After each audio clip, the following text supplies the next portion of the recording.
Nisan da kike son yi da Yarima ita kuma shine zai bata damar samun kusanci da Yarima. Akan wa kike magana ne da yamma? Gimbiya, abin da zan iya gaya miki shine Yarima yana ƙaunar ki keke kadai. Dangantakar ku tana samun matsala ne a yanzu. Kamata yayi a cikin gyara wasu abubuwa. Ko da yake hankalinka da jikinka suna ƙarƙashin iko na, zuciyarka tana bugawa ne har yanzu saboda wacce matar, amma zan ƙwato ka daga gare ta. Babu matsala hakan. Bayan na samu ikon hankalinka na 4, ni kaɗai ce zan ci gaba da kasancewa a zuciyarka. Subahara yana nufin komai a gare ka ranasa, kuma wannan mata tana ƙoƙarin hana ka buga shi. Tura ta gefe ranasa.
Ya isa haka! Mun gaji da wannan haukan da kake yi. Me yasa? Ka rasa tunaninka ne?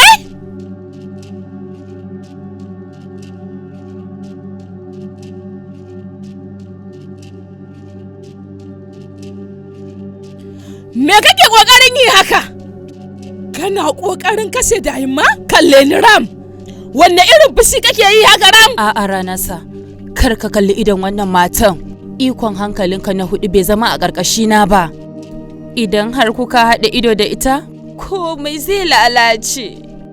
Da farko ka da ke ni, ka da ki ɗan uwanka, sannan kuma ka tura mahaifiyarsa. A yanzu kuma da yamma?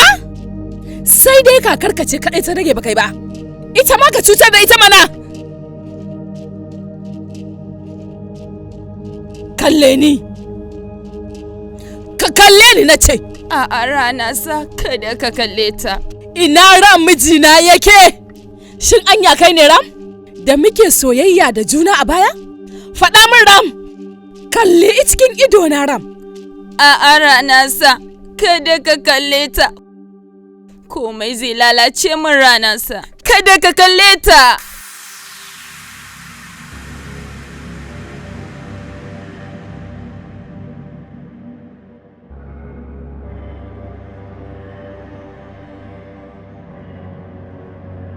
Ka kalli cikin ido na Ram.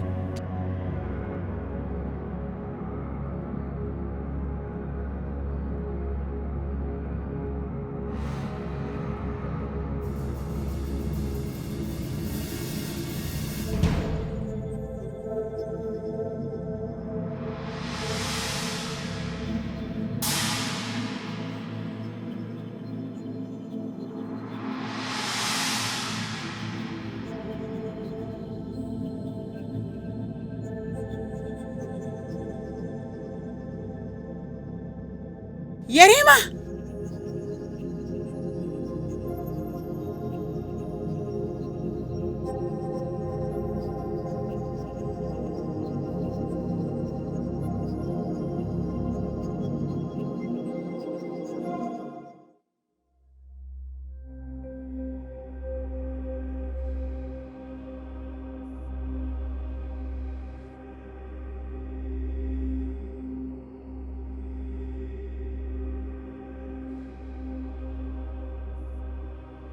Ya isa haka. Kawai ni zan ɗauke Ram daga nan. Ba zan iya bar shi ya zauna a nan ba. Halinsa zai ƙara sauyawa. Gimbiya ba fa za ki iya ɗauke Yarima daga nan ba. Na ce miki ba zan bar shi ya zauna a nan ba. Kuna ganin abin da yake faruwa fa. Sannan a gaban idonki komai ya faru yau. Ta ya za a yi kice na bar shi Ram ya zauna a nan? Siya. Yata, ki kwantar da hankalinki. Zan kirawo manyan likitoci daga London su zo su warkar da Ram. Na ce ki kwantar da hankalinki. Likitoci za su ji da komai idan suka zo nan gurin za su ba shi kulawa. Kaka, likita babu abin da zai iya akan wannan abin. Ciwonsa ba na likitoci ba ne. Duk da kin san gaskiya, kina ƙoƙarin ki ɓoye min wani abu.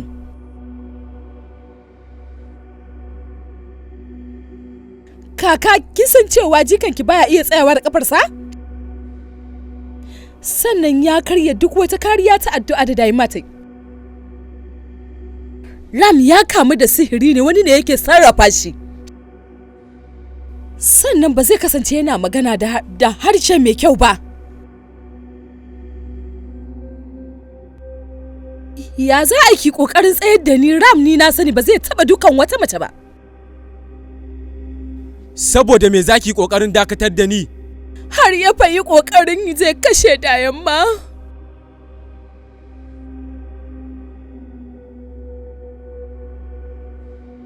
Na sani wannan abubuwa yana kama da abin mamaki. Na sani wannan jikin na Ram ne, amma ruhinsa ba zai kasance shi ba. Shi yasa nake ta dakatar da ke saboda kada ki ɗauki Yarima daga nan gurin. Rayuwar Yarima tana cike da haɗari a yanzu. Haɗari. Na gaji da jin wa'annan abubuwan Daima. Ina mai roƙonki ki faɗa min yanzu. Ki taimaka ki faɗa wanne irin haɗari Ram yake ciki. Me yake faruwa ne a nan wai? Ki yafe min Gimbiya. Ba zan iya bayyana miki komai game da shi ba.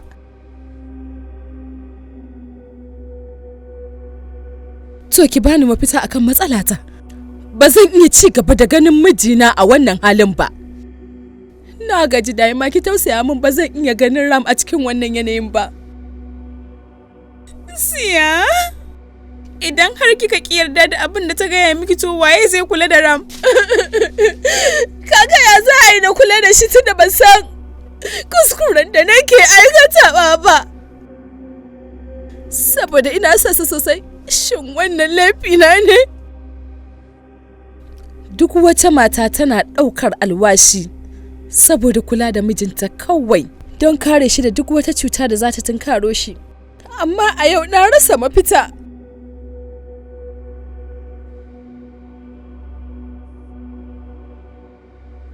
Ya kamata wani ya taimaka min.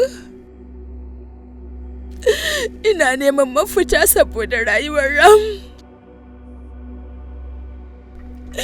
Wani ya zo ya taimaka mu.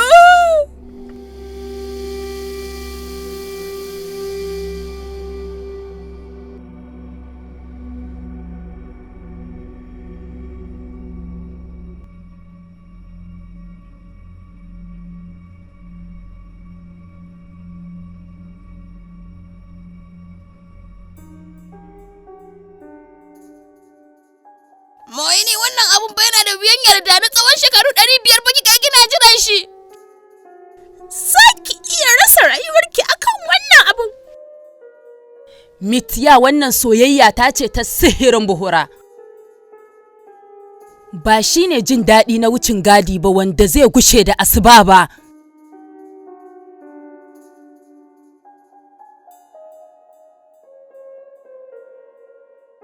Bayan na samu iko tare da dukkan hankalin ranasa, nasara ta wace babu shaida, ba abun bauta, babu dabarar da za ta iya taimaka musu game da haka.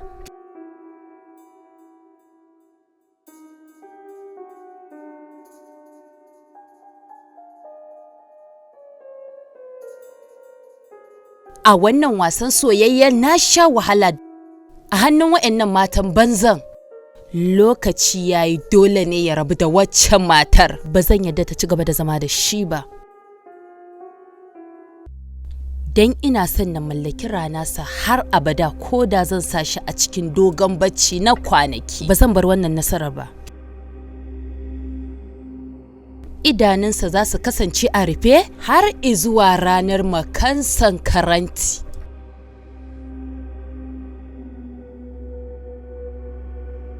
Ranar da yankin arewa zai karkata ga baki ɗaya zuwa rana.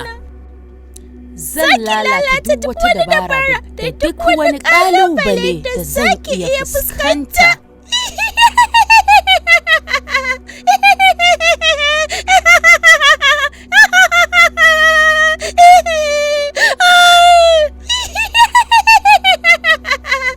Zan lalata duk wata dabara da duk wani ƙalubale da zan iya fuskanta ta hannun waccan matar. Dole ne na ƙwace shi. Wannan alƙawarin Mohini ne.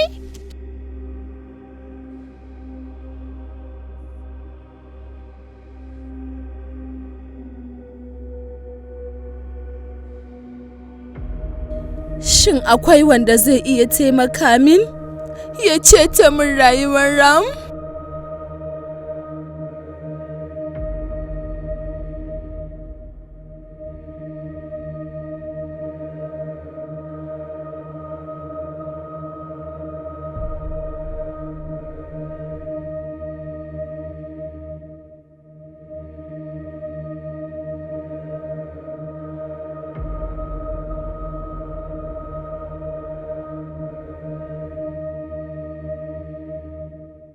Ki biyo ni mu tafi.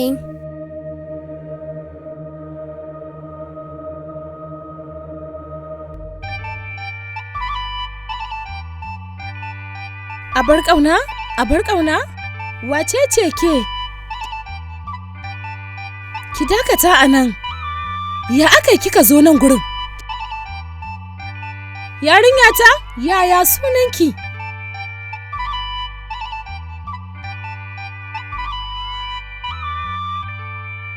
Dakata abar ƙauna, ki saurare ni mana. Ki taimaka ki tsaya. Ina za ki je ne? Me kike yi a nan gurin yanzu? Na zo nan gurin ne domin in taimake ki, saboda na ga kina cikin damuwa. 'Ya'ya na iya barin mahaifiyarsu, amma uwa ba za ta iya barin 'ya'yanta ba. Suna yawan yin kuka. Ba ke kaɗai bace ba a baya, kuma ba ke kaɗai bace ba yanzu. Ki manta da fushinki, ki gafarta min.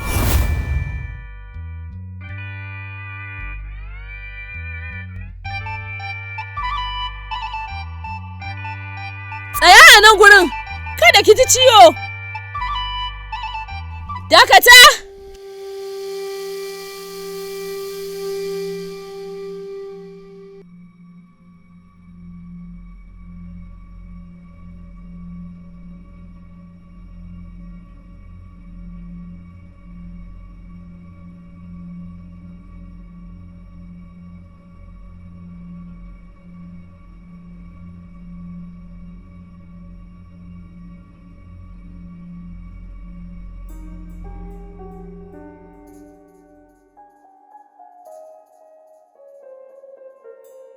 Kai ranasa. Kai kyau kwarai a daren jiya. Ba kai ne rimanta ba yanzu. Ka zama ranasa na gaba ɗaya.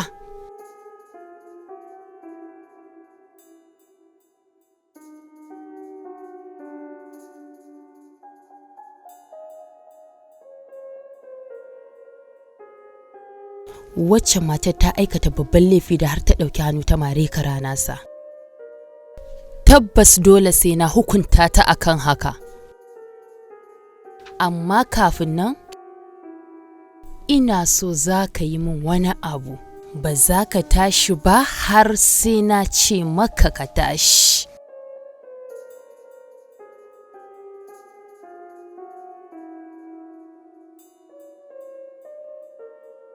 Ka bi umarnina na tsawon kwanaki ƙalilan. Bayan haka, zan yi duk abin da kake so har abada.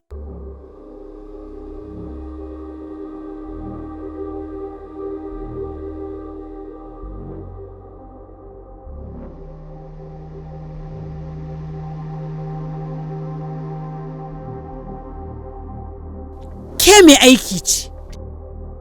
Ki tsaya iya matsayinki. Me kike yi a nan gurin ma? Daima, na ga Gimbiya ba ta nan ne. Shi yasa na zo na duba ranasa? Ko yana buƙatar wani abu ne? Gimbiya ta bar ɗakin. Yarima ne kawai. Amma ba cikin rayuwarsa ta bari ba. Bai kamata ki zo ki damu da Yarima ba. Da fatan kina fahimta ta. Fita daga nan. Ki bar nan!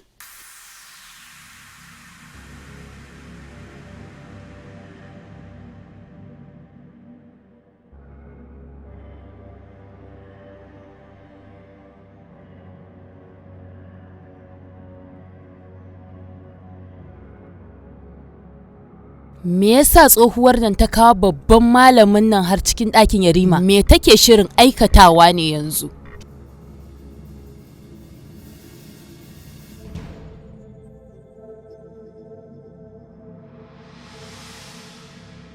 Da a ce waccan yarinya bata zauna a guri guda ba lokacin yagna, da tabbas ni da kaina zan iya ce muku ita ce mayyar. Tabbas da na gazgata zance na. A bar wannan maganar kawai. Za mu yi asarar lokaci in muka ci gaba da yin magana ma a kanta. Ba shi da wani amfani. Zo ka zauna babban malami, a nan mu fara aikin. Tabbas haka ne. Daima, ya kamata mu kira su nan gurin. A'a. Sarauniya idan Gimbiya ta zo nan, ba za ta bar mu yi abin da muke sanyi ba. Kawai a kyale ta. Me kuke shirin yi a nan gurin? Sarauniya ta, Yarima ya karya dukkan wani tsaro na fadar nan. Ba za mu iya dakatar da wannan mayar ba. Me? Amma ba za mu sake gina kariyar tsaro ba? A'a. Ba zai taɓa yiwuwa ba hakan. Yarima ya lalata komai gaba ɗaya. Shugaban gida ya lalata tsaron gidan. Ta yaya za a yi mu iya gyara abin da ya lalata shi da hannunsa sarauniya? Ba zai taɓa gyaruwa ba. Me? To yanzu ya za mu yi?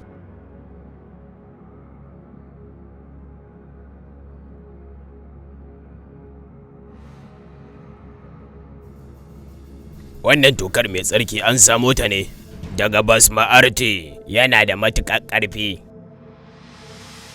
An gudanar da shi ne a haikalin Mahakalishwar. Da zarar na shafa wannan toka a goshin Yarima, za mu iya gano menene yake damunsa.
Menene wannan ɗin Daima?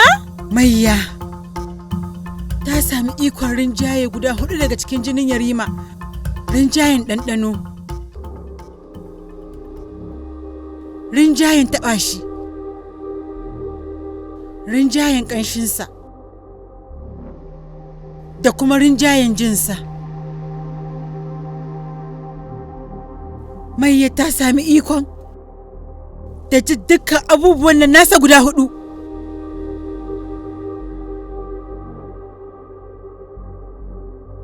Wannan tsohuwar ta gano duk abubuwan da na yi. Dole na sake shiri. Shi yasa Yarima ya yi wannan mummunar sumar. Dukkan abin da yake aikatawa yana yin su ne a ƙarƙashin ikonta. Idan mayyar har ta sami ikon rinjayar idanun yarima ga baki ɗaya, to tabbas za mu rasa yarima har abada. A'a, wannan ba zai taɓa faruwa ba. Ka taimaka mana, ka nemo mana mafita mana babban malami. Ba zan taɓa tsayawa ba yanzu. Da zarar na samu ikon rinjayen jinsa na 5, zan samu ladan tsawon jiran da na yi na shekaru 500. A yanzu ba wanda zai iya dakatar da ni daga mallakar rana sana. Dayimma, ya kamata ki yi tunanin wani abu. Ba zan jure rasa ran ba. A buɗe mun ƙofa! Sarauniya? A buɗe mun mana!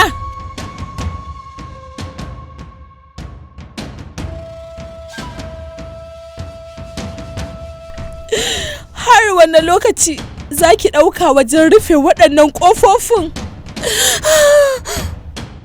A buɗe ƙofa! A buɗe mun mana! Buɗe mun ƙofa! Me yake faruwa da Gimbiya ne? An rufe waɗannan ƙofofin ne fa tsawon shekaru. To me yasa ta kawo ni nan a cikin mafarki na?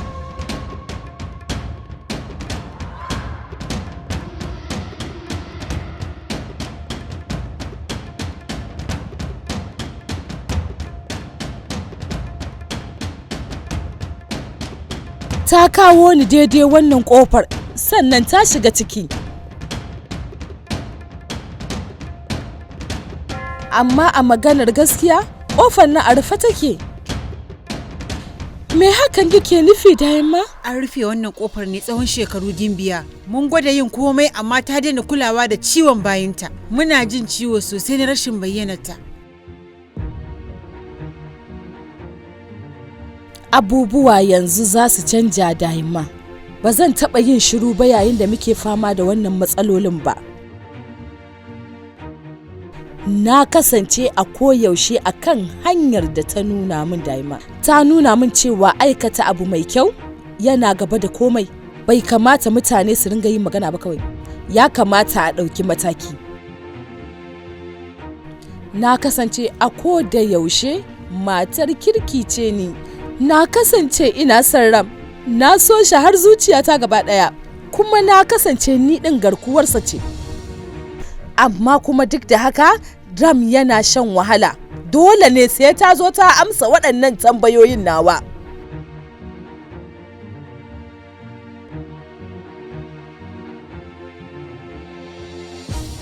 Za ta faɗa min idan har ban aikata kuskure ba, to na yadda za ta zo ta taimake ni. Ki buɗe ƙofar! Ki taimaka mini! Wacce ta zo wa Gimbiya a mafarki da alamun mai kirki ce. Wannan yana nufin jiranmu yana dab da ƙarewa. A barbauta ta shirya fitowa. Za ta fito ta bayyana wace ce wannan mayyar. Nan kusa ba da daɗewa ba.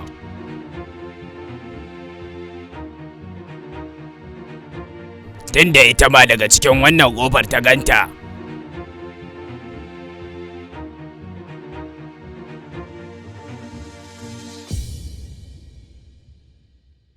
Dayimma, abar bauta ta shirya fitowa.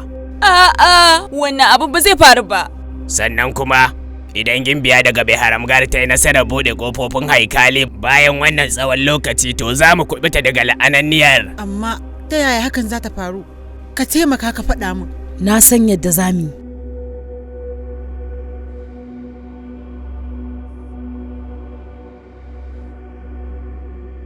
Dole ne mu shaccen diyagna.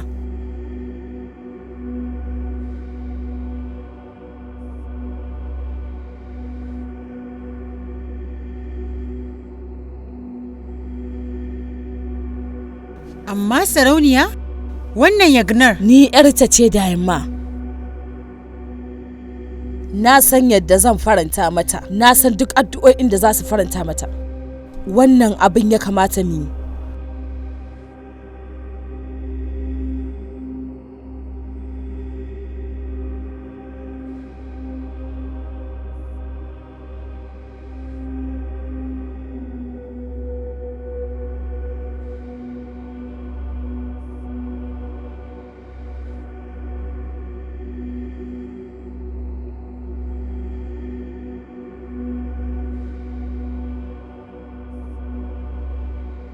wannan yagna ɗin duk wata aljana da take cikin gidan nan haka tare da wasu mayu da suke tare da mu saboda ba sa son addu'ar yagna ɗin nan. Dole ne za su tafi su bar mu huta. Wannan yagna addu'ar abar bauta tana da ƙarfi da za ta kauda matsalolinmu. Sannan abar bauta za ta saka mana albarka a cikin rayuwarmu. Wannan yagana ɗin tana saka mutum ya ƙara kusanci da abin bautarsa. Wannan yaganan za ta taimaka min ta ƙara min ƙarfin gwiwa. Zan ceto rayuwar mijina da kaina, zan ba shi kariya. Na yi alƙawarin wannan. Da komai yana tafiya daidai, amma yanzu sun juya min akalar. Na riga na samu damar ikon juya ranarsa guda 4, saura abu kaɗan ya zama nawa gabaki ɗaya. Ba zan iya maimaita jin wannan yagna ɗin ba. Idan suka yi shi, zan rasa duka ikon da nake da shi a kan ranarsa. Zai daina jin maganata. Zai koma gurin waccan matar.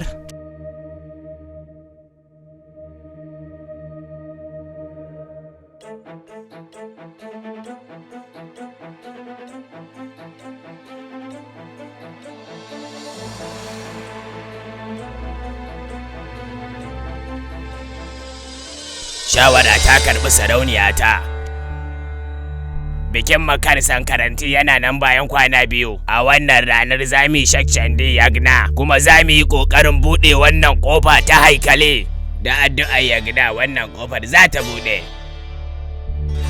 Sarauniyata, na yi matuƙar yaba miki sosai da azamarki. Ba fa abu ne mai sauƙi ba amma. Na sani da yamma. Na sani ba abu bane mai sauƙi wajen farantawa abar bauta. Amma kuma ni iya ce mai taurin kai. Za mu gani idan har abar bauta za ta amsa waɗannan addu'o'in da ƙwarin gwiwarta.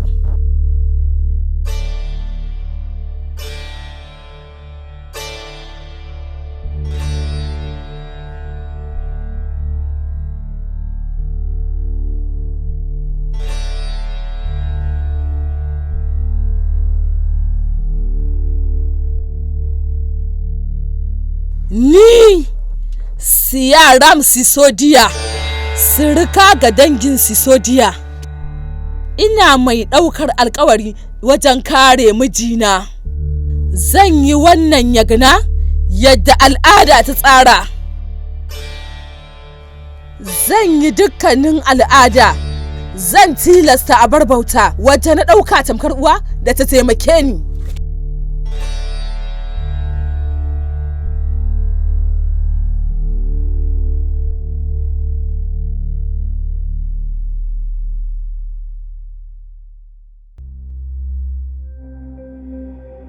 A'a ranasa, ba za ka iya korata daga gare ka ba a karo na 2. Idan na rasa ka a wannan karan, ba za na tsira ba. Me ya faru Moyini? Me yasa kike jin tsoro?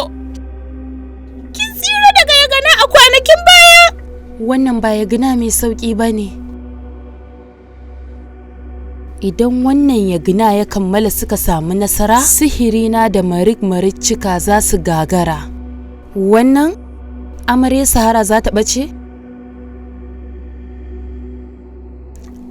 A cikin yashi, labari na gaba ɗaya zai shuɗe. Zaman jiran da na yi na shekara 500 zai tafi a banza. Zan yi rashin ranasa na har abada a rayuwata. Dole ne sai kin kare min Ram. Ki haɗa mu da juna mu dawo tare, sai kin amsa addu'o'ina, idan ba haka ba, ba zan taɓa barin ki huta ba. A'a ranasa, duk yanda za a yi ba zan taɓa bari a yi wannan yagna ɗin ba. Zan yi duk abin da zai yi. Ba zan taɓa bari a yi wani abu ba don wannan yagna ɗin ya kammala.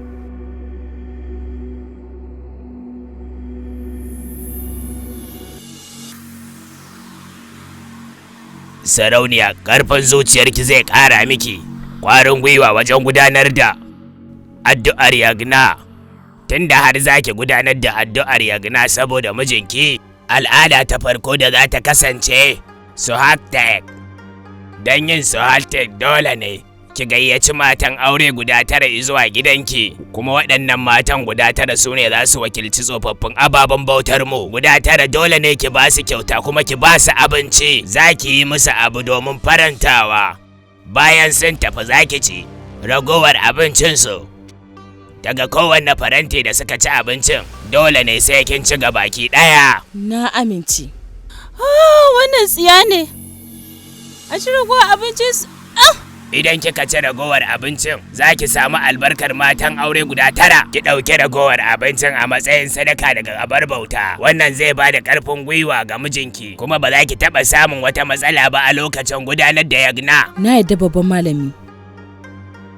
Zan yi haka.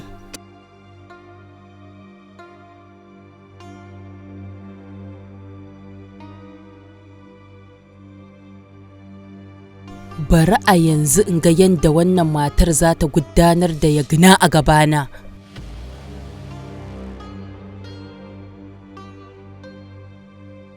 Me ya faru ne Mohini? Me yasa fuska ki ta canja bayan kin ji dukkanin maganganun da ake yi? Tunanin me kike yi haka ne? Ki faɗa min.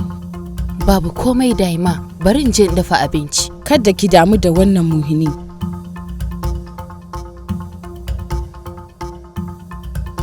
Da kaina yau zan dafa abinci.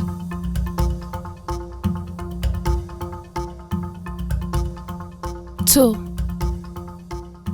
ki saurare ni, kada ki je ɗakin girki yanzu. Zan dafa abincin ne saboda Ram. Zai ci abincin wanda matarsa ta dafa. Ba na buƙatar taimakon kowa.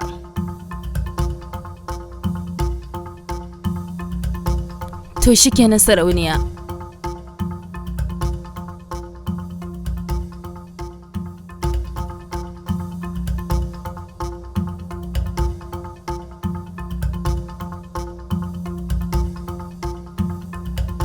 Domin al'ada ta biyu, dole ne Yarima ya kasance a tare da ke matarsa a lokacin yagna. Domin wannan yagnar ba za ki iya yin ta ke kaɗai ba. Na fahimce ka malam. Kafin yagna ta fara zan tabbatar Ram ya dawo cikin hayyacinsa. Dan ya yi al'ada tare da ni. Ya isa haka, to ya isa haka, ki yi shiru mana. Na gaji da wannan wasan kwaikwayon na kowace rana. Na gaji da wannan labararrukan. Bibiyan ƙaramin mage na, zo mu tafi. Mu tafi daga nan, ta ina zan bi ne?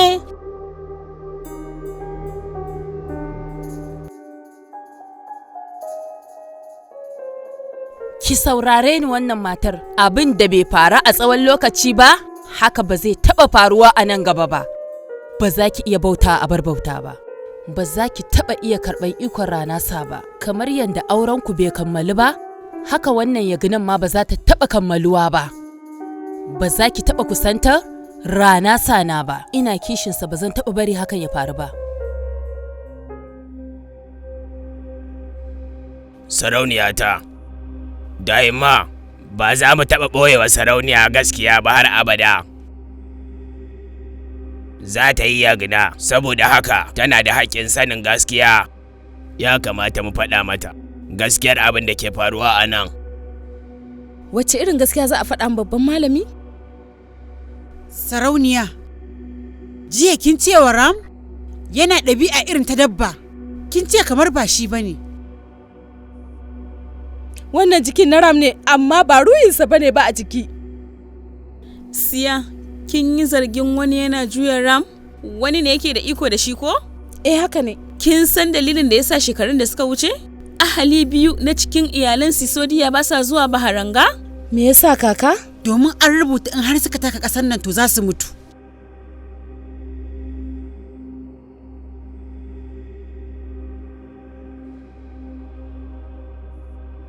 Me? Da zarar sun taka yashin Sahara, to tabbas sun jefa kansu cikin mutuwa, kin gane? Jikata,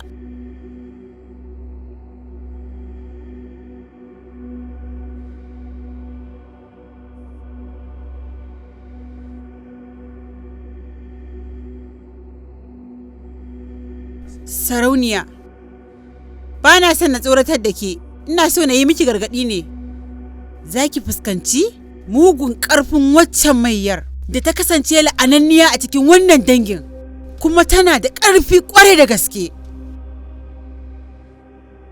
Duk da ƙoƙarin da ne ban tsaya ba, da yi ma ɗinki ba ta yi nasara ta ci galaba akan waccan mayyar ba.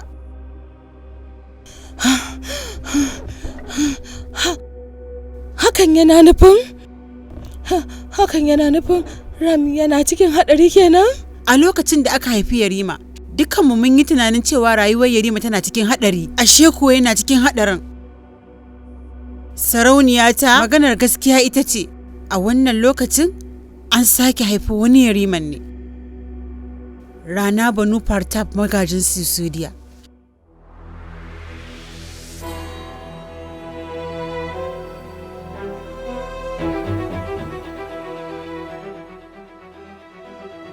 An sake haihuwarsa kuma?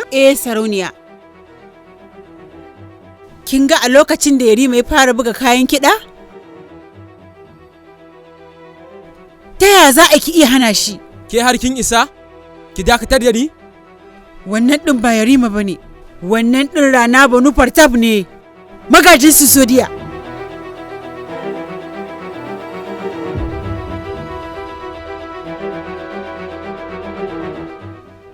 Hakan yana nufin yana da haɗari ga Ram kenan?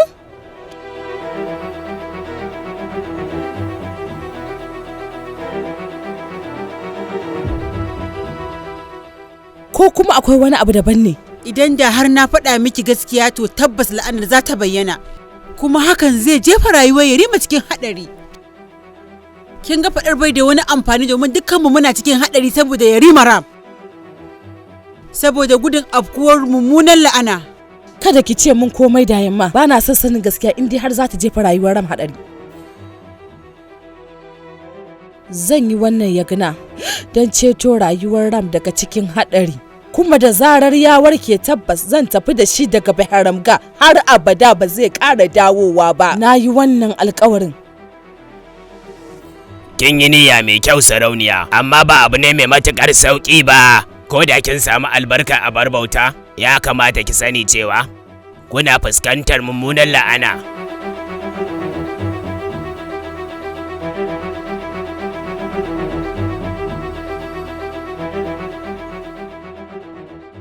Tana da ƙarfi, abu ne mai wahala a ci galaba a kanta. Saboda wannan zan yi, tun da har ba a taɓa fuskantar wannan la'anar ba to tabbas zan kare mijina.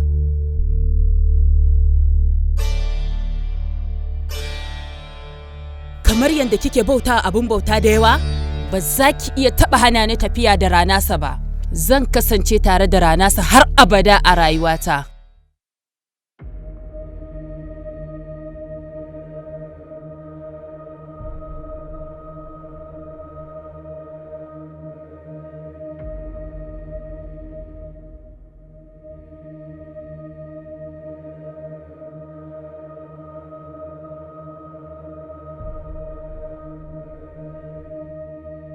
Karka damu, kwanaki 2 kawai ya rage Ranasa. Ba zan taɓa bari wani abu ya same ka ba. Na yi maka alkawari akan hakan, kaji?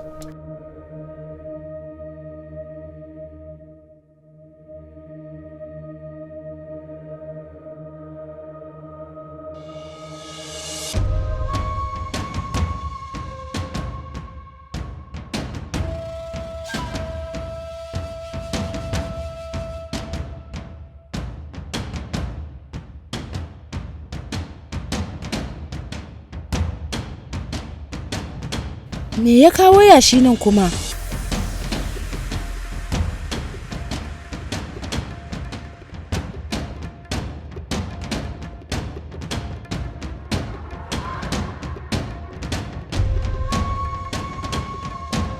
Na tabbata da cewa wannan yashin yana da alaƙa da muguwar mayyacin.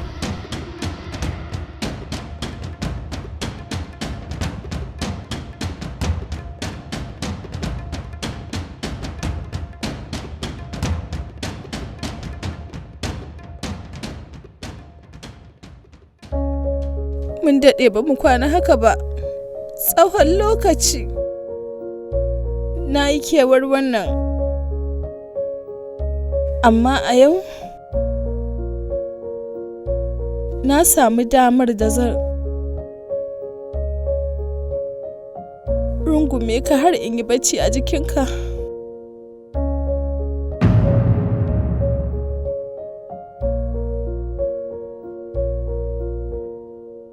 Dole ne a kore ki daga gurin nan. Wannan ba zai baki damar tsinewa Yarima ba, domin shi ɗin ya riga yana hannuna ne. Saboda in ciyar da ku mata guda 9 na fito da ku daga gidan da ba su da ƙarfi, ba zan taɓa bari ku kwana da yunwa ba. Ba zan iya yin hakan ba.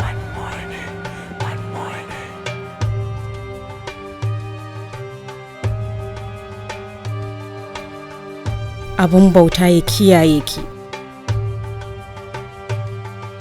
daga rashin mijin aure. Kina kewaye da haɗari. Wannan yakin ba zai zama mai sauƙi ba.